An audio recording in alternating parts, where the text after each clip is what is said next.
Good afternoon everyone, welcome to civil services study. ये practice set number 221 है। Practice करेंगे इसमें हम मॉडर्न हिस्ट्री के कुछ बहुत महत्वपूर्ण प्रश्नों पर।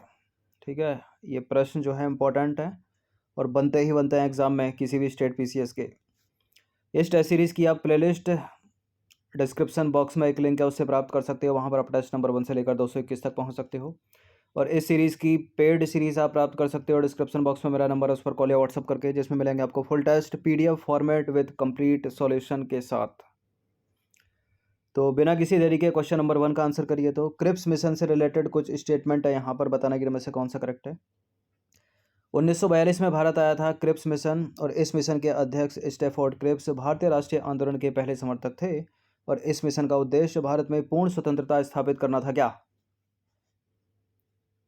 पूर्ण स्वतंत्रता कहाँ दे रहा था क्रिप्स मिशन? डोमिनियन स्टेटस की बात कर रहा था। गलत है तीसरा वाला स्टेटमेंट। तो करो तो एलिमिनेट जरा, जहाँ जहाँ 3 है वो नहीं होगा। पहला वाला करेक्ट है, दूसरा वाला करेक्ट है, तो केवल 1 और 2 इसका आंसर हो जाएगा। और पूछा क्या? सही पूछा है ना। तो पहला दूसरा सत्य है, तीसरा वाला असत्य है, क्योंकि क्रिप्स मिशन ने घोषणा की कि भारत में ब्रिटिश नीति का उद्देश्य यहाँ जितनी जल्दी संभव हो सुशासन की स्थापना करना था। फिर भी क्रिप्स तथा कांग्रेसी नेताओं की जो है लंबी बातचीत जो है टूट गई। और द्वितीय विश्व युद्ध में भारत का सहयोग प्राप्त करने के लिए ब्रिटिश सरकार ने एक कैबिनेट मंत्री स्टैफोर्ड क्रिप्स के नेतृत्व में मार्च 1942 में एक मिशन भेजा। यही क्रिप्स मिशन था। क्रिप्स जो है लेबर पार्टी के उग्र सदस्य और भारतीय राष्ट्रीय आंदोलन के पक्के समर्थक थे। अब एक चीज़ और है, क्रिप्स मिशन कब का? 1942 का। 1942 में भी कब? मार्च 1942। कालानुक्रम पूछ लिया जाता है। क्वेश्चन नंबर 2 पर आ जाइए। 1935 के भारत सरकार अधिनियम की विशेषताओं के संबंध में नीचे कुछ कथन दिए हैं, बताने कि इनमें से कौन कौन सी विशेषताएं हैं 1935 के भारत सरकार अधिनियम। एक अखिल भारतीय संघ की स्थापना करना, ब्रिटिश भारत की 50% जनता को मताधिकार प्राप्त करना, और सांप्रदायिक प्रतिनिधित्व प्रणाली की समाप्ति। संप्रदायवाद तो था, गलत है ये वाला स्टेटमेंट। और ब्रिटिश भारत की 50% जनता को मताधिकार प्रदान करना, ऐसा कुछ नहीं था, केवल पहला वाला सही है। मताधिकार प्रदान कर देते तो बचते कहाँ पर अंग्रेज, उनके हाथों से निकल जाती सत्ता। तो थर्ड को एलिमिनेट करो, 2 को एलिमिनेट करो, केवल एक ही सही होगा, बी। तो कथन एक सत्य है केवल। 1935 के भारत सरकार अधिनियम में एक नए अखिल भारतीय संघ की स्थापना हुई, इतना सही है। प्रांतों में प्रांतीय स्वायत्तता के आधार पर एक नई शासन प्रणाली की व्यवस्था की गई, ये भी। यह संघ जो है ब्रिटिश भारत के प्रांतों तथा रजवाड़ों पर आधारित था। इस कानून के द्वारा केंद्र में 2 सदनों वाली एक संघीय विधायिका की व्यवस्था की गई, जिसमें रजवाड़ों को भिन्न भिन्न प्रतिनिधित्व दिया गया। मगर रजवाड़ों के प्रतिनिधियों का चुनाव जनता द्वारा नहीं किया जाता था, बल्कि वहाँ के शासक उन्हें मनोनीत करते थे। तो 1935 के अधिनियम की विशेषताएं पूछी जाती हैं एग्जाम में। एक तो ये डाल देते हैं उसमें कि अखिल भारतीय संघ की स्थापना की गई, प्रांतीय स्वायत्तता की बात की गई, ये दोनों चीज़ें सही हैं। ठीक है, संघीय विधायिका की व्यवस्था की गई, ये भी सही अगर होता तो ऑप्शन में। क्वेश्चन नंबर 3 पर आ जाइए। 1935 के भारत सरकार कानून या अधिनियम के अंतर्गत फरवरी 1935 में हुए प्रांतीय चुनावों में कांग्रेस ने कितने प्रांतों में अपनी सरकारें बनाई थी? कांग्रेस की बात हो रही है। तो कांग्रेस ने जो है 9 प्रांतों में अपनी सरकारें बनाई थी। ठीक है, 7 में तो पूर्ण बहुमत प्राप्त हुआ था उसको, 2 में उसने मिला जुलाकर सरकार बनाई थी, यानी टोटल हो गया 9। तो 1935 के भारत सरकार अधिनियम या भारत शासन अधिनियम के संघीय पक्ष को जो है कभी लागू नहीं किया गया, पर प्रांतीय पक्ष जल्द ही लागू कर दिया गया। 1935 के नए अधिनियम का कड़ा विरोध करने के बावजूद कांग्रेस ने इसके अंतर्गत होने वाले चुनावों में भाग लेने का निर्णय किया। हालांकि गांधी जी ने एक भी चुनाव सभा को जो है संबोधित नहीं किया। फरवरी 1937 में हुए चुनावों में कांग्रेस ने अधिकांश प्रांतों में जो है भारी जीत हासिल की, 11 में से 7 प्रांतों में।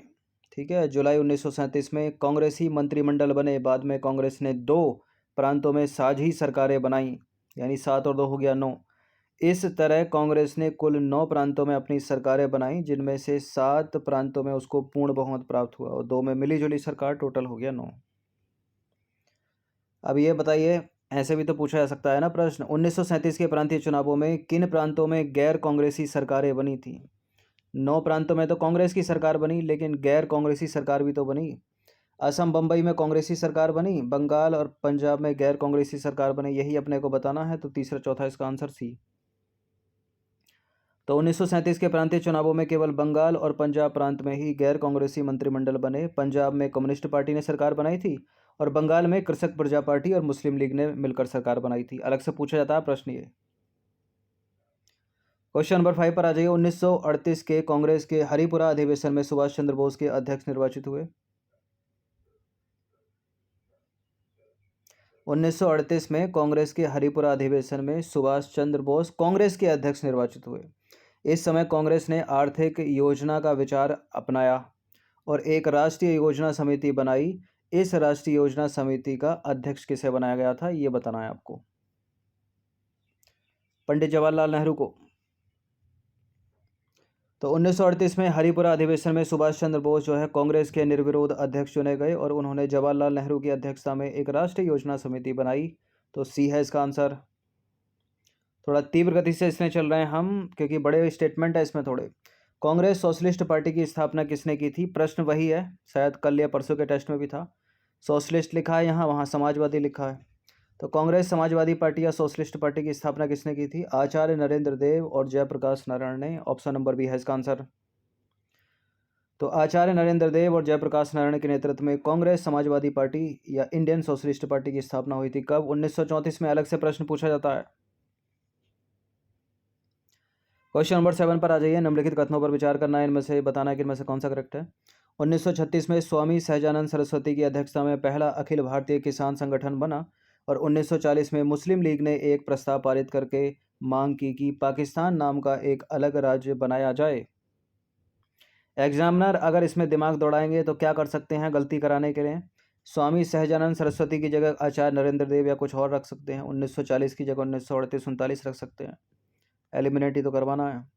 लेकिन फिलहाल ये दोनों के दोनों स्टेटमेंट यहाँ करेक्ट हो जाते हैं। सी है इसका आंसर, कुछ भी गलत नहीं है इनमें। क्वेश्चन नंबर 8 पर आ जाइए। 1939 के कांग्रेस मंत्रिमंडल ने 7 प्रांतों से त्यागपत्र दे दिया था, इसका प्रमुख कारण क्या था? प्रश्न इंपॉर्टेंट है, यूपीएससी सिविल सेवा तक में पूछा गया है ये प्रश्न। ऐसा इसलिए हुआ था क्योंकि ब्रिटिश सरकार ने, अंग्रेजी सरकार ने द्वितीय विश्व युद्ध के समय भारतीयों की सहमति के बिना जो है भारत को युद्ध में शामिल कर लिया था। तो डी है इसका आंसर। तो देखिए, भारत की ब्रिटिश सरकार ने वर्ष 1939 में शुरू हुए द्वितीय विश्व युद्ध में भारतीय राष्ट्रीय कांग्रेस या केंद्रीय विधानसभा के चुने हुए सदस्यों से परामर्श किए बिना ही एक पक्षीय घोषणा करके भारत को युद्ध में शामिल कर लिया। किंतु कांग्रेस के नेताओं का सवाल यह था कि एक गुलाम राष्ट्र के द्वारा दूसरों के मुक्ति संघर्ष में साथ देना किस प्रकार संभव है। इसलिए उन्होंने मांग की कि भारत को स्वाधीन देश घोषित कर दो, या कम से कम भारतीयों को समुचित अधिकार तो दे दो ताकि वो युद्ध में सक्रिय रूप से भाग ले सकें। अंग्रेजी सरकार नहीं मानी, ठीक है, उसने इनकार कर दिया। इसलिए कांग्रेस ने अपने मंत्रिमंडलों को आदेश दिया कि त्यागपत्र दे दो भैया। क्वेश्चन नंबर 9 पर आ जाइए। निम्नलिखित घटनाओं को कालानुक्रम व्यवस्थित कीजिए और नीचे दिए गए कूट की सहायता से सही उत्तर का चयन कीजिए। ये कालानुक्रम वाला फंडा यूपीपीसीएस अनादिकाल से चलाती आ रही है और इसको देखा देख यूपीएससी सिविल सेवा में भी कालानुक्रम पूछा जाता है पिछले 5-6 वर्षों से। तो नेहरू रिपोर्ट कब की है? गांधी इरविन समझौता कब का? सविनय अवज्ञा आंदोलन कब का? फांसी भगत सिंह जी को कब? तो नेहरू रिपोर्ट तो 1928 की है। गांधी इरविन समझौता है 5 मार्च 1931 का और सविनय अवज्ञा आंदोलन है 1930 का, 12 मार्च 1930। और भगत सिंह जी को फांसी 23 मार्च 1931 को। तो सबसे पहले तो 1928 आएगा, उसके बाद 1930 आएगा, यानी एक, उसके बाद 3 आएगा। तो 1 3 कट जाएगा क्या? 1 से कट जाएगा, 1 3 2 4 हो जाएगा, 1 3 2 4। तो नेहरू रिपोर्ट है 1928 की, सविनय अवज्ञा आंदोलन 12 मार्च 1930 का, गांधी इरविन समझौता एग्जैक्ट डेट के साथ याद रखिएगा इन सारी चीज़ों को। भगत सिंह जी को फांसी 23 मार्च 1931। 10वां प्रश्न है, अखिल भारतीय कांग्रेस कमेटी के द्वारा 8 अगस्त 1942 को मुंबई में किस प्रस्ताव को पारित किया गया था? 8 अगस्त 1942 को किस प्रस्ताव को पारित किया गया था? भारत छोड़ो प्रस्ताव, ऑप्शन नंबर डी। तो अखिल भारतीय कांग्रेस कमेटी की मीटिंग 8 अगस्त 1942 को बम्बई में हुई, जिसमें भारत छोड़ो प्रस्ताव स्वीकार किया गया तथा इस उद्देश्य को पाने के लिए गांधी जी के नेतृत्व में एक अहिंसक जनसंघर्ष चलाने का फैसला किया गया। अब 11वां प्रश्न है, एनसीईआरटी की लाइन है, उठा ली है ऐसे ही। किस आंदोलन के दौरान महात्मा गांधी जी ने कहा, हम या तो भारत को स्वतंत्र कराएंगे या इस प्रयास में मारे जाएंगे, मगर हम अपनी स्वाधीनता को जारी रहते देखने के लिए जीवित नहीं रहेंगे। ये वक्तव्य जो हैं वो भारत छोड़ो आंदोलन के दौरान ही कहे गए। डी है इसका आंसर। करो या मरो का नारा दिया था इन्होंने। तो 8 अगस्त 1942 की रात, जिस दिन कांग्रेस द्वारा भारत छोड़ो प्रस्ताव पारित किया गया, गांधी जी ने भारतवासियों से कहा कि मैं आपको एक छोटा सा मंत्र दे रहा हूँ और आप इसे अपने दिलों में संजो कर रख लें और हर एक सांस में करें इसका जाप। वह मंत्र है, करो या मरो, हम या तो भारत को स्वतंत्र कराएंगे या इस प्रयास में मारे जाएंगे, मगर हम अपनी पराधीनता को जारी रहते देखने के लिए जीवित नहीं रहेंगे। क्वेश्चन नंबर 12 पर आ जाइए। भारत छोड़ो आंदोलन के संबंध में नीचे कुछ कथन दिए गए हैं, बताना कि इनमें से कौन सा सत्य है। यह आंदोलन स्वतः स्फूर्त आंदोलन था, यह एक हिंसक आंदोलन था, यानी बसें जलाई गई होंगी, दुकानें जलाई गई होंगी, तोड़फोड़ हुई होगी इसमें। उच्च वर्ग के लोग और नौकरशाहियों ने बढ़ चढ़कर इस आंदोलन में जो है भाग लिया।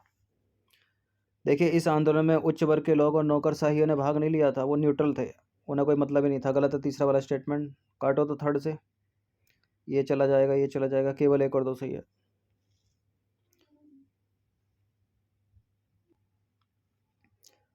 तो कथन 1 और 2 सत्य हैं।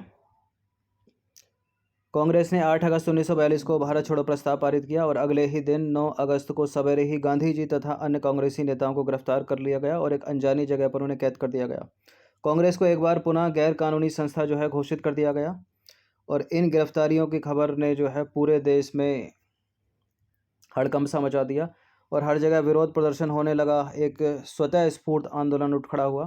पूरे देश में कारखानों में, स्कूल कॉलेजों में हड़तालें हुई, प्रदर्शन होने लगे, जिनमें शामिल लोगों पर जो है लाठीचार्ज भी हुआ, फायरिंग भी हुई और बार बार के दमन से क्रुद्ध होकर जनता ने अनेक जगहों पर जो है हिंसक कार्रवाइयाँ भी की। अतः यह आंदोलन जो है अहिंसात्मक नहीं था, यानी हिंसात्मक था। तो स्टेटमेंट करेक्ट है वाला।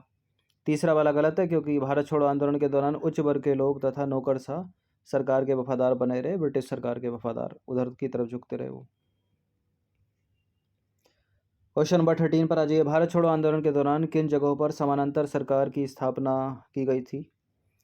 तो भारत छोड़ो आंदोलन के दौरान समानांतर सरकार बनी थी सतारा में, मिदनापुर में, बलिया में, झांसी में नहीं बनी थी। तो 1, 3, 4 बी हो जाएगा इसका आंसर। तो देखिए, 1942 के भारत छोड़ो आंदोलन के दौरान संयुक्त प्रांत में, बिहार में, पश्चिम बंगाल में, उड़ीसा, आंध्र, तमिलनाडु, महाराष्ट्र के अनेक भागों में जो है ब्रिटिश शासन लुप्त हो गया और पूर्वी उत्तर प्रदेश के बलिया जिले में, बंगाल के मिदनापुर जिले में, तामलुक और बम्बई के सतारा जिले जैसे कुछ क्षेत्रों में क्रांतिकारियों ने जो है समांतर सरकारें बनाई। तो मिदनापुर, बलिया और सतारा। क्वेश्चन नंबर 14 पर आ जाइए। 1939 में सुभाष चंद्र बोस और उनके वामपंथी समर्थकों द्वारा किस संगठन की स्थापना की गई? बड़ा ही इंपॉर्टेंट प्रश्न है, इसका उत्तर है फॉरवर्ड ब्लॉक। तो 1939 में कांग्रेस के अध्यक्ष पद से त्यागपत्र देने के बाद सुभाष चंद्र बोस और उनके वामपंथी समर्थकों ने फॉरवर्ड ब्लॉक की स्थापना की थी। सेम लाइन उठा के प्रश्न किए गए हैं। क्वेश्चन नंबर 15 पर आ जाइए। लाल किला मुकदमे में कौन कौन सैनिक शामिल थे? इंपॉर्टेंट है ये प्रश्न भी। लाल किला मुकदमे में जो शामिल थे वो थे शाहनवाज, जनरल शाहनवाज, जनरल गुरदयाल सिंह ढिल्लों और जनरल प्रेम सहगल। ये समीक्षा अधिकारी, यूपी समीक्षा अधिकारी का फेवरेट प्रश्न है, बहुत पूछते हैं इसको। चाहे स्टेटमेंट बनाकर पूछ लें या सीधे सीधे पूछ लें कि कौन शामिल नहीं था। तो ब्रिटिश सरकार ने आज़ाद हिंद फौज के जनरल शाहनवाज, जनरल गुरदयाल सिंह ढिल्लों और जनरल प्रेम सहगल पर दिल्ली के लाल किले में मुकदमा चलाने का फैसला किया। इसे इतिहास में लाल किला मुकदमा के नाम से जाना जाता है। पूरे देश में उनकी रिहाई की मांग को लेकर विशाल जन प्रदर्शन हुए। हालांकि कोर्ट मार्शल में आज़ाद हिंद फौज के इन बंदियों को दोषी पाया गया, मगर सरकार ने उन्हें छोड़ देने में भलाई समझी। ठीक है, छोड़ दिए गए। क्वेश्चन नंबर 16 पर आ जाइए। नीचे दिए गए घटनाओं, ऐतिहासिक घटनाओं को कालानुक्रम के अनुसार व्यवस्थित कीजिए तथा नीचे दिए गए कूट की सहायता से सही उत्तर का चुनाव करें। भारत छोड़ो आंदोलन 1942, क्रिप्स मिशन 1942, नौसेना विद्रोह 1945 का, लाल किला मुकदमा 1946, ऐसे कुछ है क्या? ऊपर थोड़ा रिलेट करेगा। भारत छोड़ो आंदोलन अभी ऊपर वाले प्रश्न में आया था क्रिप्स मिशन 1942 में, लेकिन कब 1942 में? मार्च 1942। और भारत छोड़ो आंदोलन अगस्त 1942, यानी बी पहले आना चाहिए मार्च 1942, उसके मतलब 2 पहले आना चाहिए, उसके बाद 1 आना चाहिए, तो 2 1 कहीं है क्या? है तो बी में ही। उसके बाद चौथा आ जाएगा, यानी 45 में होगा या 46 में होगा, इसी तरह होगा, या कुछ और भी सन हो सकती है। सही है। तो क्रिप्स मिशन 1942 कब? मार्च 1942। भारत छोड़ो आंदोलन 1942 कब? अगस्त 1942। लाल किला मुकदमा नवंबर 1945 और नौसेना विद्रोह फरवरी 1946, यानी नौसेना विद्रोह बाद का है सबसे। क्वेश्चन नंबर 17 पर आ जाइए। कैबिनेट मिशन 1946 के संबंध में नीचे कुछ कथन दिए हैं, बताने के इनमें से कौन सा करेक्ट होगा? देखिए, कैबिनेट मिशन 1946 में आया था, इसे भारतीयों को सत्ता सौंपने की शर्तों के बारे में बातचीत करने के लिए भेजा गया था। दूसरा स्टेटमेंट है, इस मिशन ने भारत में 2 स्तरों वाली एक संघीय योजना का प्रस्ताव किया। और तीसरा स्टेटमेंट एक ये है कि कैबिनेट मिशन ने संघीय केंद्रों को केवल प्रतिरक्षा, विदेशी मामलों एवं संचार विषयों पर नियंत्रण की सिफारिश की थी। सारे करेक्ट हैं या कुछ इनकरेक्ट भी है इसमें? ये सारे के सारे स्टेटमेंट सही हैं, डी है इसका आंसर, उपरोक्त सभी। तो ब्रिटिश सरकार ने मार्च 1946 में एक कैबिनेट मिशन भारत भेजा ताकि भारतीय नेताओं से भारतीयों को सत्ता सौंपने की शर्तों के बारे में जो है बातचीत की जाए। ठीक है। और कैबिनेट मिशन ने 2 स्तरों वाली एक संघीय योजना का प्रस्ताव किया, जिससे आशा की गई कि बड़ी मात्रा में क्षेत्रीय स्वायत्तता देकर भी राष्ट्रीय एकता को बनाए रखा जा सके। कैबिनेट मिशन योजनाओं में प्रांतों और रजवाड़ों का एक संघ होता और संघीय केंद्र का केवल प्रतिरक्षा, विदेशी मामले एवं संचार विषयों पर जो है नियंत्रण होता। साथ ही प्रांत अपने अपने क्षेत्रीय संगठन भी बना सकते थे। इसको पढ़ लिया कीजिए, पॉज मार कर कुछ समझ में नहीं आए तो कुछ। नंबर 18 पर आ जाइए। भारत की स्वतंत्रता के समय ब्रिटेन का प्रधानमंत्री कौन था? ऐसे प्रश्न पूछे जाते हैं कि ये घटना हुई तो गवर्नर जनरल कौन था, ये घटना हुई तो ब्रिटेन का प्रधानमंत्री कौन था। तो भारत की स्वतंत्रता के समय जो ब्रिटेन के प्रधानमंत्री थे वो थे क्लीमेंट एटली। तो भारत की स्वतंत्रता के समय ब्रिटेन में जो है लेबर पार्टी की सरकार थी और वहाँ के प्रधानमंत्री थे क्लीमेंट एटली। क्वेश्चन नंबर 19 पर आ जाइए। कांग्रेस के किस अधिवेशन के दौरान दूसरा नागरिक अवज्ञा आंदोलन यानी सविनय अवज्ञा आंदोलन शुरू करने का निर्णय लिया गया तथा पूरे कांग्रेस संगठन को गांधी जी की आज्ञा के अधीन कर दिया गया? अब सविनय अवज्ञा आंदोलन 1930 का है, तो ये घटना 1930 से पहले की ही होगी। कलकत्ता अधिवेशन, लाहौर अधिवेशन 1929 का है, इसकी संभावना ज़्यादा लग रही है। लखनऊ अधिवेशन 1916 का है, इसकी कम लग रही है। तो क्या आंसर होना चाहिए इसका? बी आंसर होना चाहिए, 1929 का लाहौर अधिवेशन। तो 1929 के लाहौर अधिवेशन में कांग्रेस ने एक नागरिक अवज्ञा आंदोलन या सविनय अवज्ञा आंदोलन छेड़ने की घोषणा की, लेकिन कांग्रेस ने संघर्ष का कोई कार्यक्रम तैयार नहीं किया। यह काम महात्मा गांधी पर छोड़ दिया गया और पूरे कांग्रेस संगठन को उनकी आज्ञा के अधीन कर दिया गया। गांधी जी के नेतृत्व में राष्ट्रीय आंदोलन एक बार फिर ब्रिटिश सरकार से मुकाबला करने को खड़ा हुआ।